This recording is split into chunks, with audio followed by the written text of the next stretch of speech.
Agradecimento especial ao contribuidor do último vídeo, Wesley Caian Silva da Silva.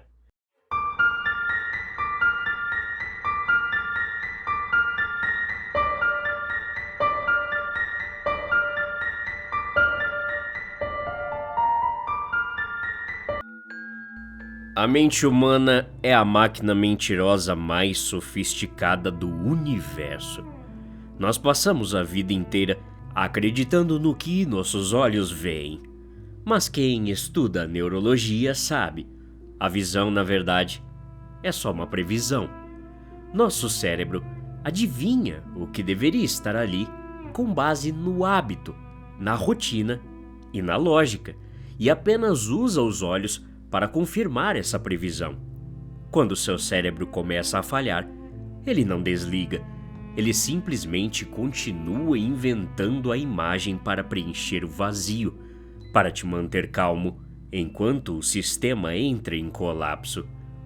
Moro no exterior, e aqui os invernos não são a mesma coisa que no Brasil, onde qualquer 20 graus é considerado frio. A temperatura fora do apartamento havia despencado para graus negativos durante a madrugada, e a previsão na televisão era de uma tempestade de gelo que paralisaria a região por pelo menos uma semana. Moro num prédio antigo, daqueles com janelas de guilhotina e piso de madeira que estala com qualquer mudança de temperatura. Para me preparar para o isolamento, fiz o que qualquer pessoa faria. Fui ao supermercado, comprei enlatados, galões de água e fechei o apartamento. Como é tudo bem velho aqui e não tem muita proteção térmica, usei fita isolante grossa para vedar todas as frestas das janelas por onde o vento cortante costumava assoviar. Bloqueei a fresta debaixo da porta da frente com uma daquelas cobras de pano pesadas e, para garantir que eu não congelaria, tirei a capa de poeira do velho aquecedor a gás que ficava no centro da sala de estar. O síndico havia me avisado no outono que o equipamento precisava de revisão, mas o frio não espera por manutenção. Abri o registro, risquei o fósforo e deixei a chama queimar. O calor foi imediato e reconfortante. O apartamento logo ficou aconchegante, abafado, uma delícia. Graças a Deus, não passo esses invernos sozinho. Tenho o Orion. Orion é um gato da raça British Shorthair, enorme, cinza, com os olhos amarelos lindos. Ele sempre foi um animal de hábitos previsíveis. Dormia 18 horas por dia em cima do meu teclado, pedia comida às 6 da manhã e passava as tardes esticado no tapete da sala, buscando os poucos quadrados de sol que entravam pela janela. Mas na quarta-feira, a rotina dele quebrou. Eu estava trabalhando na mesa da sala, com o notebook no colo, tentando terminar meu serviço. A ventania lá fora não parava. Foi quando notei que Orion não estava no sofá. Ele estava sentado perto da porta da frente, no corredor estreito. A postura dele era estranha. Ele não estava deitado e relaxado. Orion estava na clássica posição de esfinge, com as patas da frente recolhidas, mas a cabeça abaixada de uma forma esquisita. O focinho dele estava a 1 centímetro do chão, apontado diretamente para a fresta entre a madeira da porta e o piso, logo acima da cobra de pano que eu havia colocado para vedar o vento. Ele não piscava, não movia as orelhas. Estava focado, com uma rigidez de estátua, olhando fixamente para baixo. Orion? Eu chamei. Ele não virou a cabeça, não moveu um único músculo. O rabo dele, que costumava balançar suavemente quando eu dizia seu nome, estava inerte, esticado no chão. Achei que ele tivesse vendo um inseto, talvez uma barata tentando escapar do frio do corredor do prédio para entrar no meu apartamento aquecido. Gatos são obcecados, predadores obcecados. Eles podem passar horas encarando um buraco na parede se souberem que há algo vivo lá dentro. Voltei a olhar para a tela do computador. Não dei muita importância. Mas as horas se passaram. O relógio no canto da tela do notebook marcou 3 da tarde. Depois 5. Depois 8 da noite. E toda vez que eu olhava para o corredor, a silhueta cinza e gorda do Orion continuava lá, na exata mesma posição. A cabeça baixa, quase colada ao chão, os olhos cravados na madeira do piso. A minha primeira sensação não foi de medo, só fiquei irritado mesmo. Comecei a sentir um aperto na base do crânio, uma dor de cabeça que eu atribuí imediatamente ao tempo que passei encarando as planilhas do Excel. Levantei da cadeira. Minhas pernas pareciam duras. O cansaço era desproporcional ao esforço que eu havia feito naquele dia. Caminhei até o corredor, os meus pés arrastando no piso. "Chega, garoto, vem comer", eu disse, batendo palmas 2 vezes para quebrar o transe dele. Orion, no entanto, continuou imóvel. Parei ao lado dele, olhei para o chão, tentando ver o que prendia a atenção dele com tanta ferocidade. Não havia nada, pelo menos não que eu pudesse ver. Nenhuma barata, nenhum fiapo de poeira, nenhuma formiga. O piso estava perfeitamente limpo, iluminado apenas pela luz fraca que vinha da sala. "Tá olhando pro quê, menino?" resmunguei, abaixando-me para fazer carinho na cabeça dele. Quando minha mão passou no pelo dele, senti a rigidez. Ele estava tenso, duro como uma pedra. O meu cérebro processou aquela tensão como um estado de caça extremo. Ele vai dar o bote em alguma coisa, pensei. Fui até a cozinha. Peguei o pote de ração e chacoalhei, fazendo o barulho clássico que sempre o fazia vir correndo. O som dos grãos batendo no plástico ecoou no apartamento. Orion não veio. Coloquei a comida na tigela e deixei lá. A dor de cabeça estava latejando com tanta força atrás dos meus olhos que a luz da cozinha me deu náuseas. Eu precisava dormir. O isolamento, a tempestade lá fora, tudo isso estava esmagando o meu sistema imunológico. Uma gripe estava por vir. Apaguei as luzes, fui para o quarto e desabei na cama. A última coisa que vi, olhando pelo corredor escuro antes de fechar os olhos, foi a silhueta do meu gato, recortada contra a fresta da porta, ainda com a cabeça abaixada, vigiando o nada. Quando acordei, foi uma túnica de confusão no meu cérebro. Eu não sabia que dia era. O céu lá fora estava da cor de chumbo. Olhei para o relógio do celular, 2:30 da tarde. Eu havia dormido por mais de 14 horas seguidas. Tentei me sentar na beirada da cama, mas o quarto girou violentamente com a minha tontura. Meu estômago embrulhou e uma ânsia de vômito queimou a minha garganta. A letargia era tão absurda que o simples ato de colocar os chinelos exigiu um esforço olímpico. Minha respiração estava curta, eu me sentia como se tivesse escalado o Everest durante a noite. É uma gripe bem forte, pensei. Apoiei-me nas paredes do corredor para caminhar até o banheiro. E foi aí que eu o vi de novo. Orion, na mesma posição, na mesma exata esfinge, com a cabeça baixa a 1 centímetro do chão, encarando a fresta da porta de entrada. A minha visão turvou. Um zumbido fino começou no meu ouvido esquerdo. Parei no meio do corredor olhando para o gato. Um medo maluco começou a brotar no meu peito. Os animais sabem. Os animais veem o que a gente não vê. O folclore diz que gatos sentem mudanças no campo magnético, que veem entidades, que percebem a morte chegando. Ele estava encarando o chão há 24 horas. "Orion", falei rouco. Ele não se moveu. O pelo cinza dele parecia opaco.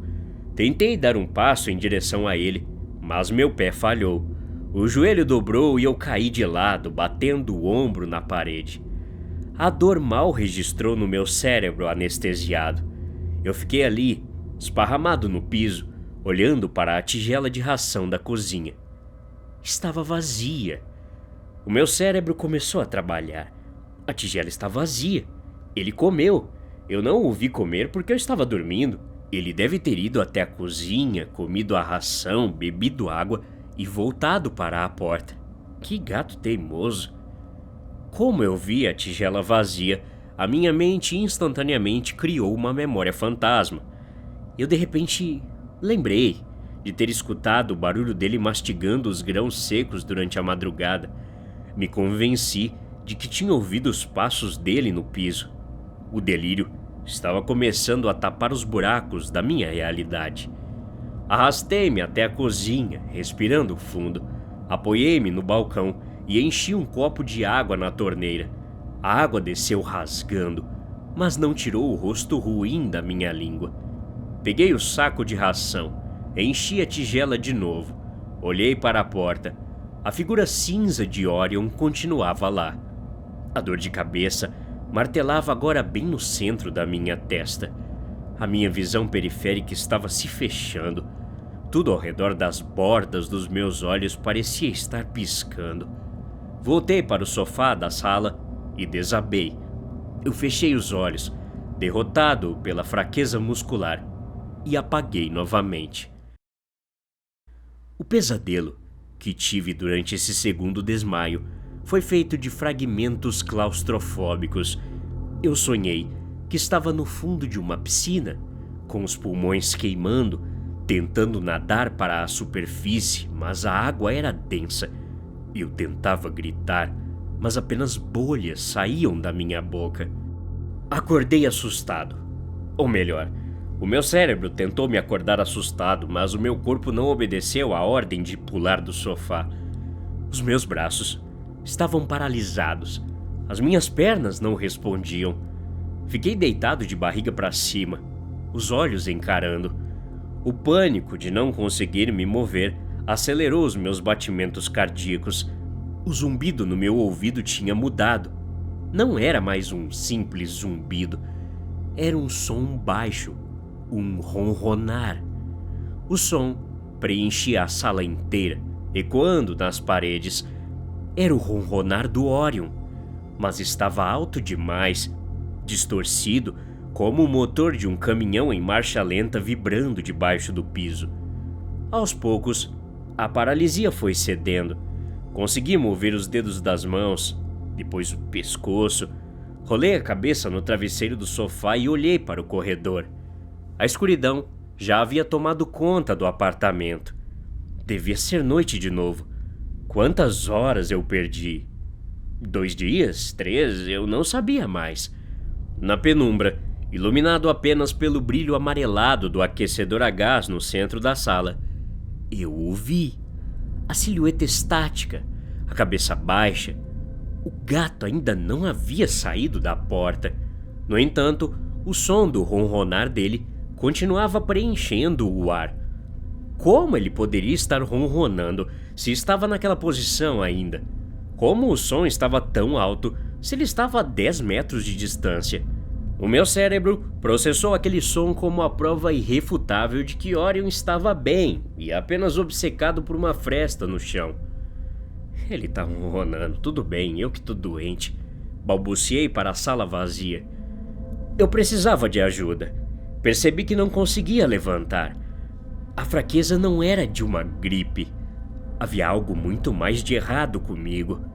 Tateei o sofá procurando o celular. O encontrei enfiado entre as almofadas. A luz da tela cegou os meus olhos acostumados à escuridão.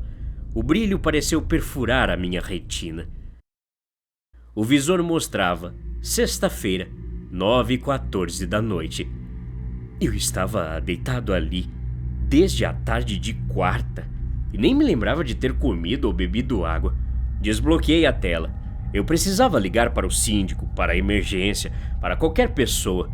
Mas quando abri o teclado numérico, eu não conseguia entender os números. Eu olhava para o 1, o 4, o 7 e eles pareciam hieróglifos alienígenas.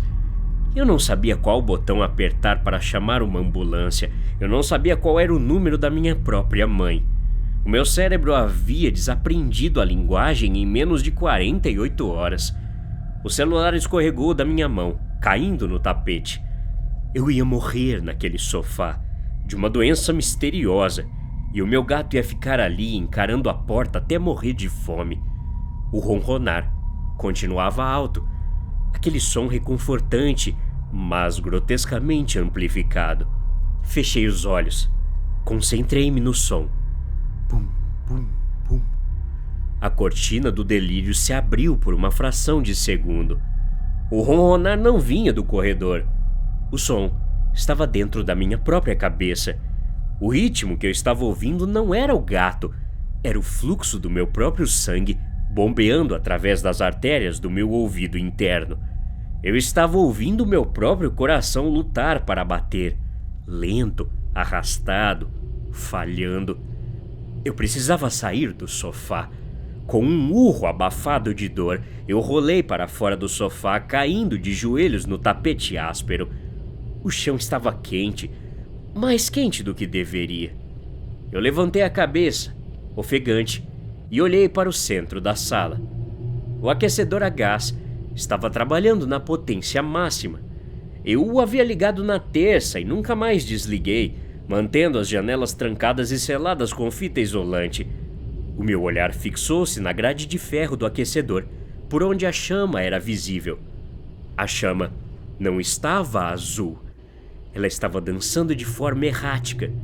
Era uma chama alta, viva e de um tom amarelo alaranjado. Esquisito. Aprendi química básica na faculdade e sei que a combustão completa gera uma chama azul. Se a chama está amarela, falta oxigênio. A queima do gás está sendo incompleta.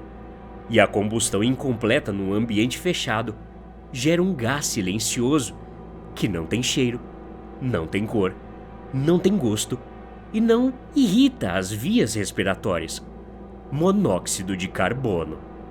O monóxido de carbono tem uma afinidade química 200 vezes maior com a hemoglobina do sangue do que o oxigênio. Ele entra pelos pulmões e sequestra as células vermelhas. O coração continua bombeando, você continua respirando fundo, mas nenhum oxigênio chega aos órgãos. O cérebro asfixia lentamente no meio de uma sala cheia de ar. A letargia, a confusão mental, as alucinações auditivas. Não era uma gripe. Não era o inverno. Eu estava sendo envenenado pelo ar da minha própria casa. A minha sala era uma câmara de gás. Eu engatinhei, literalmente arrastando os cotovelos pelo chão, passando longe do aquecedor, em direção à porta da frente. O meu objetivo era o corredor, a fresta, a maçaneta. Eu precisava de oxigênio. O pouco de oxigênio que restava no apartamento deveria estar no chão, misturado no ar. Arrastei-me pelo piso de madeira ofegante.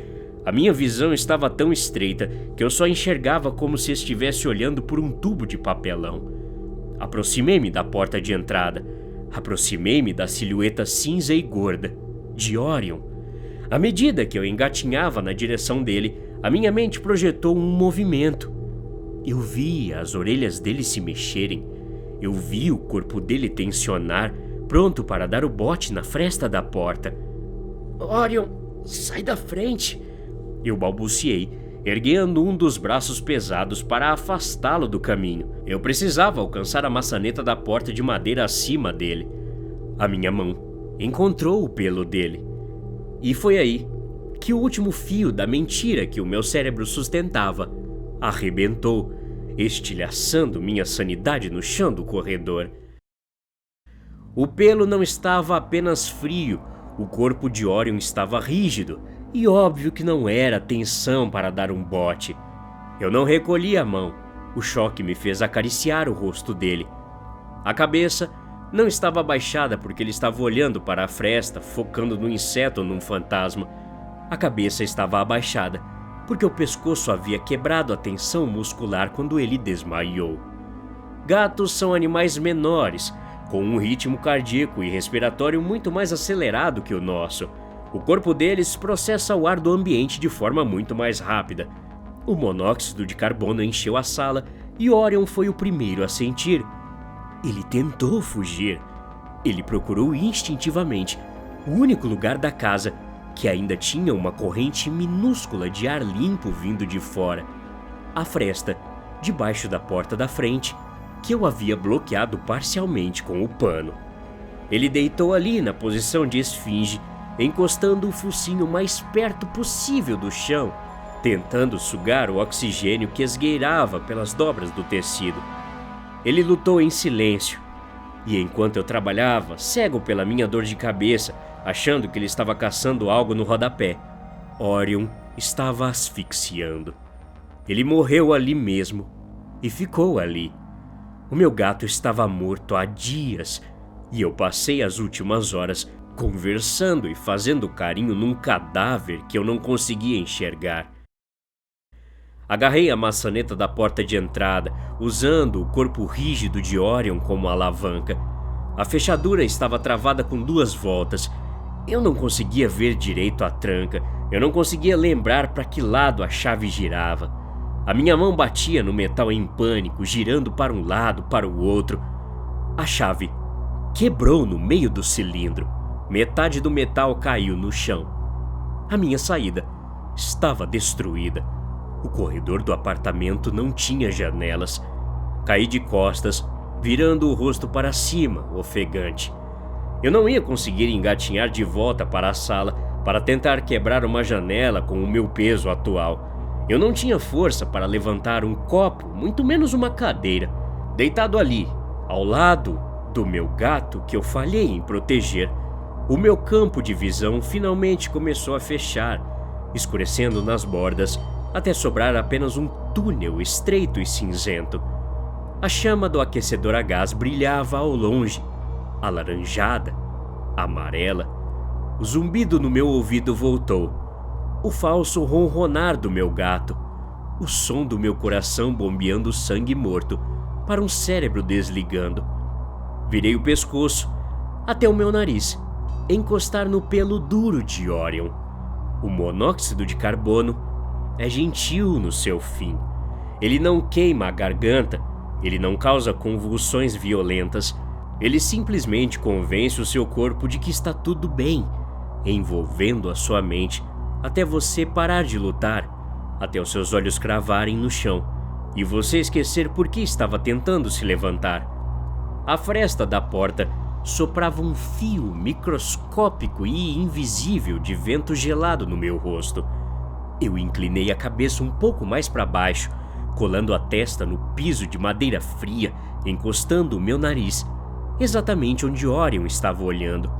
O ar limpo cheirava a tempestade e a gelo. E no escuro perfeito, que finalmente inundou a minha visão, eu parei de tentar me mover e passei a também apenas olhar fixamente para baixo. Até a próxima. Obrigado.